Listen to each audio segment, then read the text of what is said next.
Alright guys, we got the load test part of this review, and it is currently hooked up with the cables provided. So it is a possibility that we could have a low voltage issue at the end of these cables. Let me see, I might well go get a voltmeter if we can stick on there so we can measure the input voltage. We're going to try to overload it using resistive with a little bit of inductive load. Pretty much I got 127 watts. That's a 100-watt light bulb. Those are LED. There's 3 LED 9 watts and 1 regular incandescent 100-watt bulb. Pretty much I don't have enough fixtures to try to get 300 watts without, putting one of them in the ceiling. But yeah, we're going to try to, and you can't run you can't try to overload this machine with this meter here because it's only capable of 1500. So things are kind of divided off. It's set up right now, it's hooked to that battery and that battery, but then at the same time, those batteries are hooked to the rest of all these batteries. So it's the best I can do without completely tearing down my setup. The positive and negative terminals on here are opposite than what my buses are, so this is just the easiest setup there is. It should not have a trouble, assuming that they gave me cables. It's heavy enough for the job. So we're going to turn on, we're going to turn on 100 watts here. So now we have 227. And we're going to see about power regulation. Right now we are at 117, and we're going to play around with the heater a little bit. Now I have established what the heater's wattages are: 600, 850, and 1400. So I'm going to see what the light does. I'm not going to shine it directly in it, but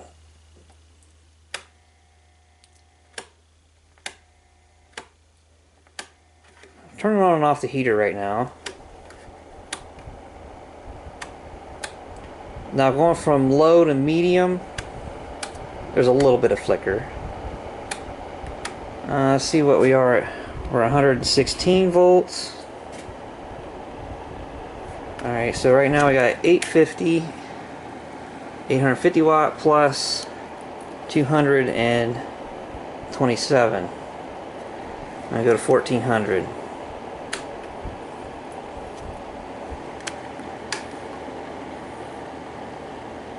Oh, sorry, okay, we're at 1400 plus 227. We're at 112 volts. Alright, so I'm going to oscillate from 1400 on here to 850 back and forth on the light. Watch the light.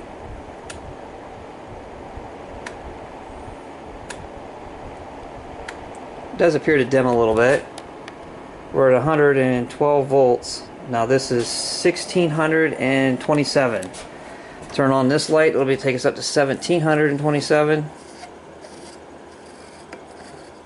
There's 1727. So my previous assumption about how the transformers might not be suitable to do it looks like it can. It's over 80% right now loaded.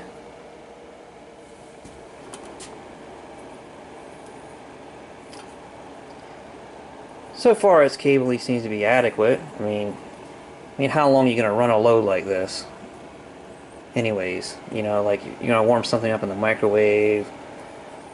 Running an electric heater off solar is just stupid, so it's just good for a test, but I don't have anything else to load on it except for the rest of the garage, and I really don't want to go stacking inductive loads when it's at over 80% capacity. I mean, I don't really want to purposely try to blow the thing up.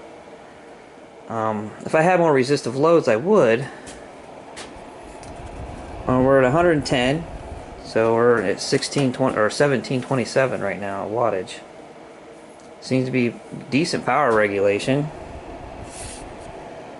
So you can tell the lights got brighter a little bit when I turned it off. Alright, well, let's see how it does the microwave. Alright, so the fan's turned on in the machine. And right now we have 327 watts going with 3 LEDs and 3 of the 100-watt incandescent bulbs. And my cousin's on the other side of the wall, and he's going to turn the microwave on. That's going to add about 1100 watts. Alright, go ahead.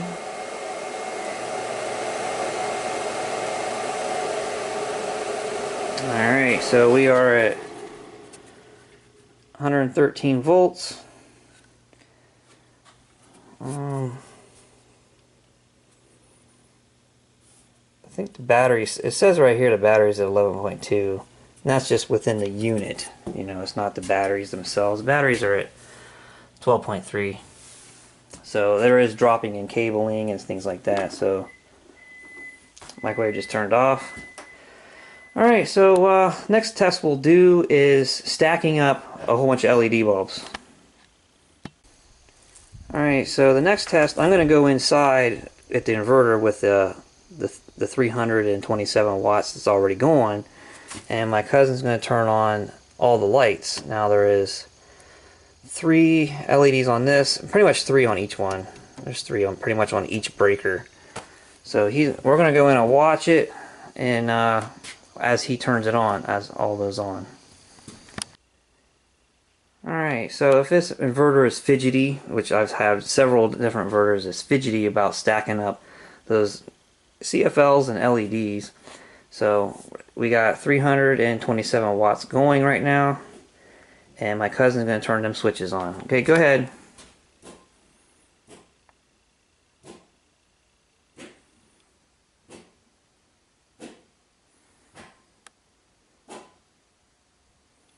Alright, so they're all lit up. I don't know how many watts that would be, but let's see what this thing says. I think... No, I don't have that hooked through this, so I can't really show you guys. But either way, regardless of the wattage, it's obviously capable of 1727. It's also capable of running multiple inductive loads. One other little test. Alright, so I did the math on all the lights that we lit up on the last take, and it's 506 watts is what we got going between 24 small inductive loads. Last test. See if this will start up with all those lights lit.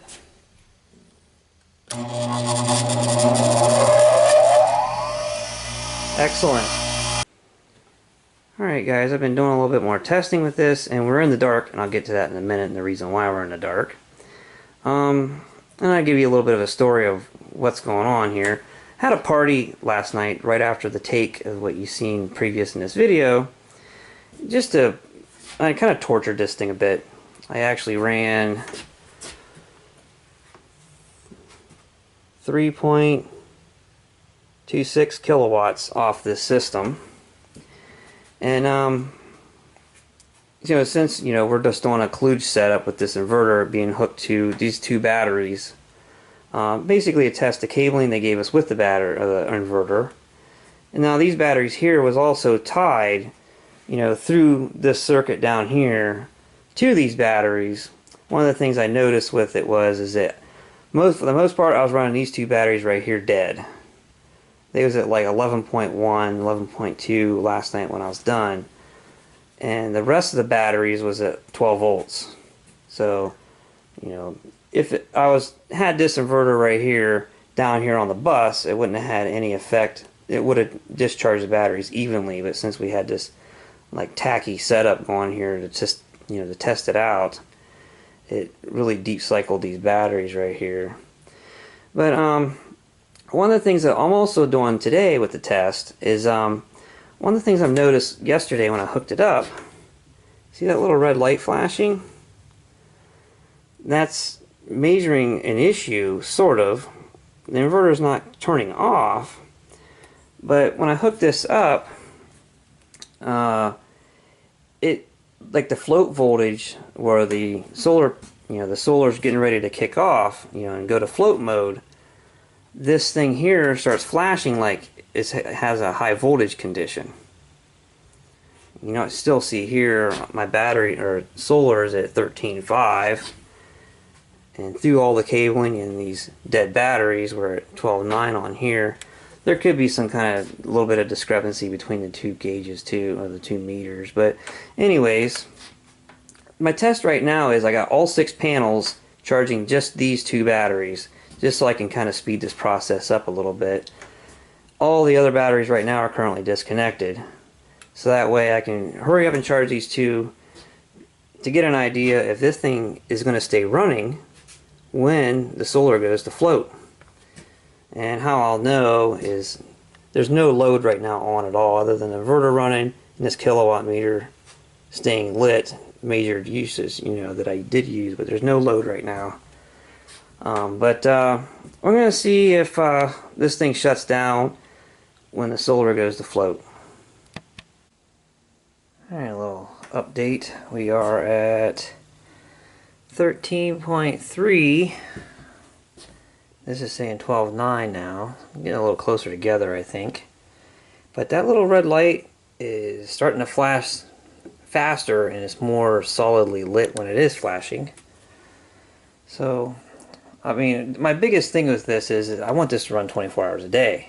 It turns on, and you know, so it runs my lights at night. And when I come out here, I just want to grab light switches. And if this thing's going to shut down on me when I get to float, it's just not gonna work unless there's some kind of pots inside or something. I mean, it remains to be seen if it's going to turn off on me. Here, I will put a load on it just for real quick, and you can see the little light goes out. And you put any load on it at all, you know. But at the same time, I can't have something loaded down on here all the time. You know, using my batteries up, you know, when I'm not even here doing nothing. Alright, so I was just thinking about what I said in the last take about how I don't want to have this thing running and having some kind of load on it and wasting power. And then I actually got to thinking about it a little bit, is that I do have a load on generally, and I'm wasting power. These battery chargers are always plugged in, ready to go. There's a microwave and a stove on the other side of this wall. It keeps time. Those things don't need to be plugged in, but I do. I just leave them plugged in and they're turned on. And there's also a desktop computer in the neighboring building that's plugged in and, you know, keeps the memory on the computer. I used to depend on the battery in it, but I was constantly having to change it, so I just leave it plugged in. And you know, I got enough solar on the roof to recoup that every day, no problem at all, and also charge these batteries up with no trouble. So, well, anyways, I thought, well, just turn those breakers on with no lights and see if this light's flickering, and it doesn't. You know, before I turn the lights on, it's in this room. This light quits flickering. So, and I'm about a half a volt away from going to float. So, if it ain't flickering with the load, you know, because it was like picking up speed. The higher the voltage was, the faster this little light was flashing. And it's not on at all now. So, if it can do that, I'm just looking at. I don't think it's going to kick off as long as I have some loads on it, little light loads. Gets closer to winter, these little light loads might turn into an issue when I get closer and closer to winter. We'll have to go with it, you know, with that point. But I guess I just have to try to use the thing for a couple months to see if I find things about it I hate. But as it is right now, last night it did that party flawlessly. It ran a couple receivers, full volume, and a couple dozen lights spread up around the property in this building. No real hard flickers in the lighting when you go to turn other loads on or even turn on a receiver. It seems to do a lot better than the Tiger Claw does. Even like running the microwave, when it's just this thing here is just running the microwave, maybe a couple lights. The microwave seems to be not struggling. It doesn't have like the struggling sound to it as much as it did with that one. I don't know. It could just be my mind. But so far I am impressed with this thing. Granted, we didn't run it over 1700 and some watts. We didn't go over that, but I didn't have enough resistive load here to really put on it. I didn't have any other heaters or anything, but for $220 shipped to your door, pure sine wave, they can do 1727. And even after I ran that heater for a while, the fans came on after I turned the heater off like 5 minutes later. So, you know, obviously you ain't gonna be running stupid heaters anyways on here. Microwave for a couple minutes. But that's about all I got for this video. I'll see you guys in a couple months and see where we are with, you know, long term.